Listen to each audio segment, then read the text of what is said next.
Team 11 of 52 teams of 8 competitive rival wisdoms that help make humanity wiser and kinder with antique quotes that have passed the test of time to encourage, educate and entertain generations for centuries. Help raise school test scores and self-confidence by giving your kids free, easy, extra advantage math, spelling, and reading workbooks you can download for free at stop2think.com or buy at educationstopshate.com.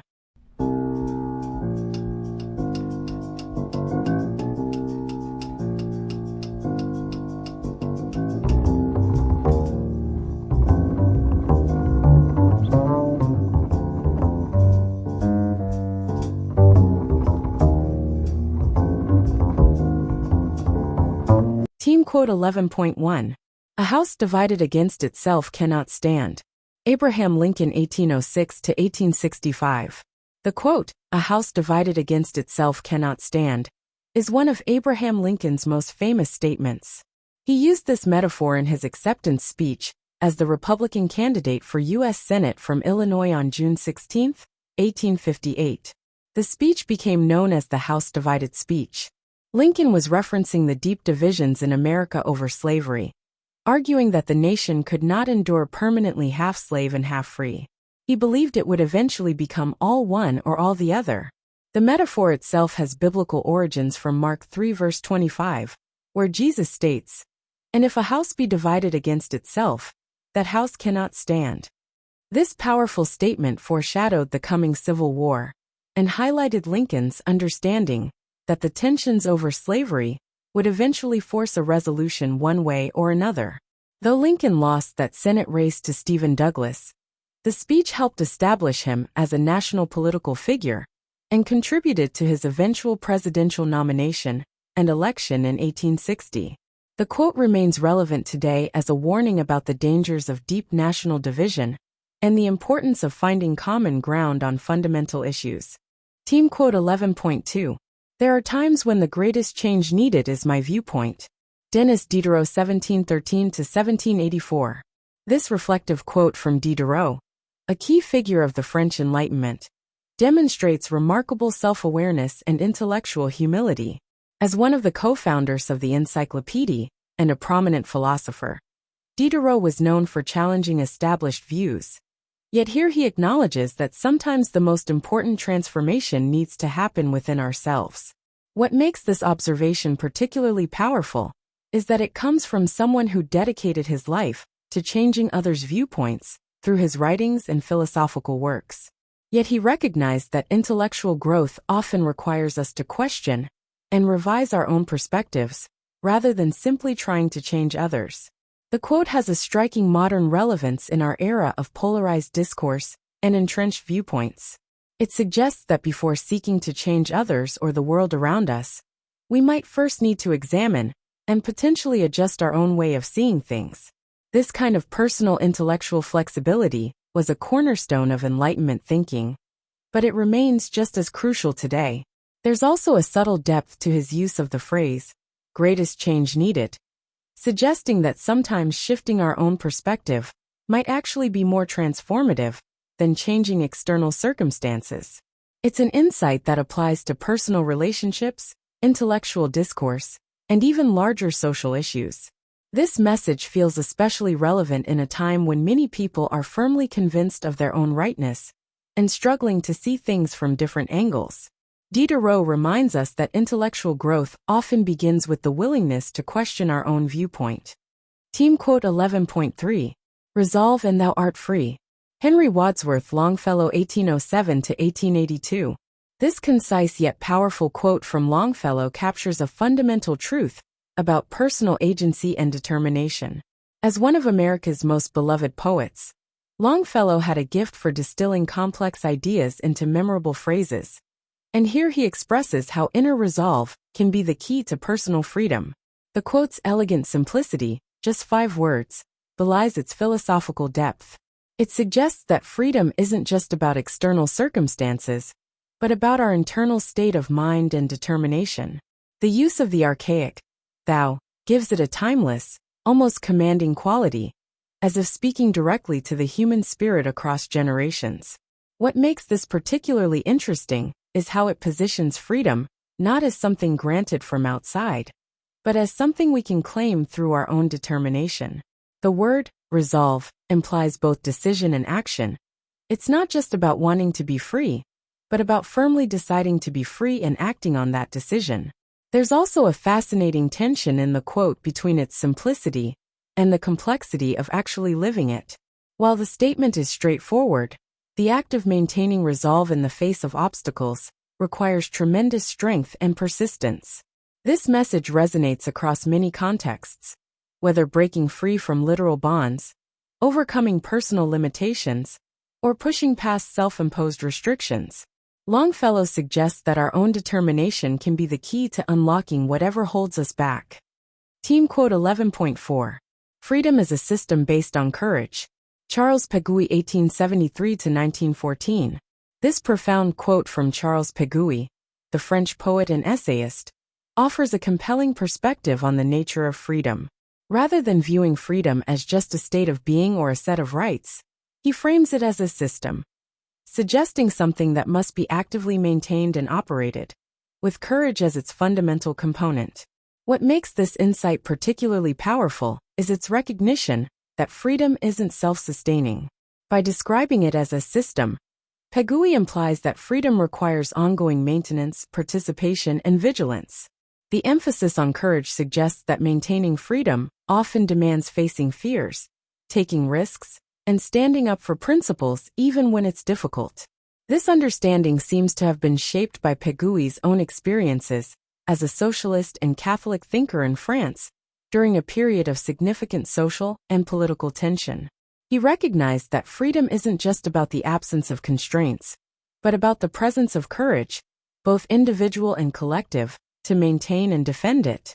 The quote remains remarkably relevant today. It reminds us that freedom isn't simply a declaration or a legal framework, but a dynamic system that requires continuous acts of courage.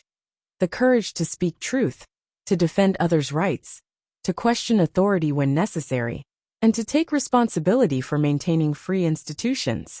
Peguy's insight also suggests that any erosion of courage within a society might lead to an erosion of freedom, regardless of what formal protections exist. It's a reminder that the preservation of freedom depends not just on laws and institutions, but on the courage of individuals to uphold its principles. Team quote 11.5. Suspicion is the cancer of friendship. Petrarch, 1304–1374. This insightful quote from Petrarch, the Italian Renaissance poet and scholar, uses a powerful metaphor to describe how suspicion can destroy relationships. Just as cancer grows and spreads through healthy tissue, suspicion can gradually erode even the strongest friendships from within. What makes this observation particularly striking is that Petrarch, known for his contributions to Renaissance humanism and his exploration of human nature through poetry, identifies suspicion, not betrayal or conflict, as the fundamental threat to friendship. He suggests that the mere presence of doubt can be as destructive as actual wrongdoing. The medical metaphor is especially apt because, like cancer, suspicion tends to grow and spread if left unchecked. Once it takes root, it can color the interpretation of innocent actions, create distance between friends, and ultimately destroy the trust that is essential to genuine friendship. The quote's relevance has endured across 7 centuries because it captures a timeless truth about human relationships. In any era, the health of friendships depends on trust, and when suspicion enters, it can begin a cycle of doubt and withdrawal that undermines the very foundation of the relationship. Petrarch's insight reminds us that maintaining healthy friendships requires not just avoiding betrayal, but also actively resisting the temptation to harbor suspicions without cause. It's a warning about how we can sometimes become our own worst enemies in relationships by allowing suspicion to take root and grow. Team quote 11.6. Man is only great when he acts from passion. Benjamin Disraeli, 1804–1881. This quote from Benjamin Disraeli, who served twice as British Prime Minister and was also a notable novelist, offers a compelling perspective on human achievement and motivation. As someone who rose to the highest political office despite facing significant prejudice, as a Jew in Victorian England, Disraeli understood firsthand how passion could drive extraordinary accomplishment. What makes this observation particularly interesting is how it challenges the common Victorian emphasis on reason and restraint. Instead, Disraeli suggests that our greatest achievements come not from cool calculation, but from deep emotional investment and enthusiasm. He's not dismissing the importance of reason, but rather recognizing that passion provides the essential driving force behind truly significant human accomplishments. The word only in the quote is especially striking. It suggests that without passion, true greatness is impossible, regardless of talent, intelligence, or opportunity. This aligns with Disraeli's own approach to both politics and literature, where he was known for his dramatic flair and emotional intensity. This insight remains relevant today, particularly in an era that often emphasizes efficiency and pragmatism.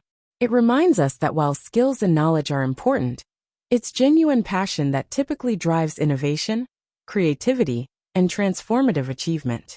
It's also reflected in modern research on motivation and achievement, which often finds that intrinsic motivation, driven by passion, leads to better outcomes than external rewards. The quote also implicitly challenges us to examine our own pursuits and ask whether we're approaching them with genuine passion or merely going through the motions. Team quote 11.7, "Glory is fleeting, but obscurity is forever." Thomas More 1779 to 1852. This quote from Thomas More, the Irish poet, songwriter, and satirist, presents a wry observation about fame and anonymity. The juxtaposition he creates is particularly clever. While glory may be temporary, never achieving recognition at all is a permanent state. What makes this insight especially interesting is that it comes from someone who experienced both fame and relative obscurity in his lifetime. More was enormously popular in his day for his Irish melodies and enjoyed significant social prominence, yet he also witnessed how quickly public attention could shift. His observation carries the weight of personal experience. There's a subtle irony in the quote as well.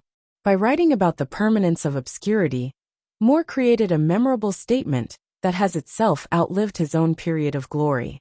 The quote endures even as much of his once celebrated work has faded from popular knowledge. The relevance of this observation continues today, perhaps even more pointedly in our age of viral fame and rapid-fire celebrity. More's words remind us that while achieving recognition may be fleeting, never being recognized at all is the more common and lasting condition. It's a humbling perspective that challenges both our fear of losing fame and our fear of never achieving it. The quote also raises interesting questions about what we value and pursue in life. Is temporary glory worth striving for, knowing it won't last? Is obscurity really as permanent as More suggests, especially in an age of digital footprints? Team quote 11.8. Don't count your years, make your years count. George Meredith 1828 to 1909. This quote from George Meredith, the Victorian-era English novelist and poet, provides a clever wordplay that carries a deep truth about how we should approach life. The inversion of count your years to make your years count shifts the emphasis from passive aging to active living. What makes this insight particularly meaningful is that Meredith was known for challenging Victorian conventions in both his writing and his life. His novels often explored unconventional ideas about society and relationships, suggesting he understood the importance of making one's time meaningful rather than simply marking its passage. The quote's power lies in how it reframes our relationship with time. Instead of focusing on longevity or age milestones, it emphasizes the quality and impact of how we spend our time. It's a call to active engagement with life, rather than passive observation of its passing. This message remains especially relevant today, when increased lifespans have made the question of how we use our time even more crucial. It reminds us that the value of life isn't measured in years lived, but in what we do with those years, our achievements, our relationships, our contributions to others. There's also a subtle challenge in the quote. It suggests that making years count requires conscious effort and intention. It's not enough to simply experience time. We must actively work to make that time meaningful. And if you'd like to help raise school test scores and self-confidence, you can give your kids free, easy, Extra Advantage Math, Spelling, and Reading workbooks you can download for free at stop2think.com or buy at educationstopshate.com. Free Easy Math Wisdom workbooks with octa repetition to grow math self-confidence. You'll get plenty of repetitive practice of age ranges and averages of our 52 teams of 8 quote authors. Free Easy Alpha cipher-coded puzzles teach letters, numbers, and phrases using antique wisdoms that encourage and educate. Can you decode this cipher quote of encouragement using either our Learning to Spell or just for fun instructions? And since time is money, practice reading faster with 52 teams of antique rival wisdoms that have passed the test of time to encourage, educate, and entertain generations for centuries. We offer printed versions and time videos with background music. Sign up for free weekly emails of 52 teams of antique rival wisdom workbooks with easy math, spelling, and reading practice. And if you'd like to get paid for sharing our wearable wisdoms, keep this in mind. Everyone I know wears a shirt, and most of us change them daily. So change your shirt and change the world. Social equalities are blatantly subliminal antique positive wisdoms, repetitively shared without saying a word. This applies to all our wearable shareable wisdoms, like pretty witty baby onesies and baby tees that you and others will see and read multiple times a day. The same is true with pretty witty kids, but they'll also share these wisdoms with anyone that can read at daycare or school. Youthful truths let your kids gain confidence sharing antique wisdoms with their friends. Imagine them sharing words of wisdom with classmates and teachers. I think therefore I think tees I wear is a super easy way to share words of wisdom that have passed the test of time. Our social equality tees help make us all wiser and kinder with blatantly subliminal messages, promoting a more fair and equal opportunity society for all. And don't forget our giftwisdoms.com for birthdays and holidays that makes it easy to share the wisdom with clothing, coffee mugs, and magnets. So do the future a favor by encouraging, educating, and entertaining with words of wisdom that have passed the test of time to make us all wiser and kinder. With wearable wisdoms to fit babies, kids, and adults, you can clothe a whole family, city, or state. Join the 52 of 8 today at 52of8.com.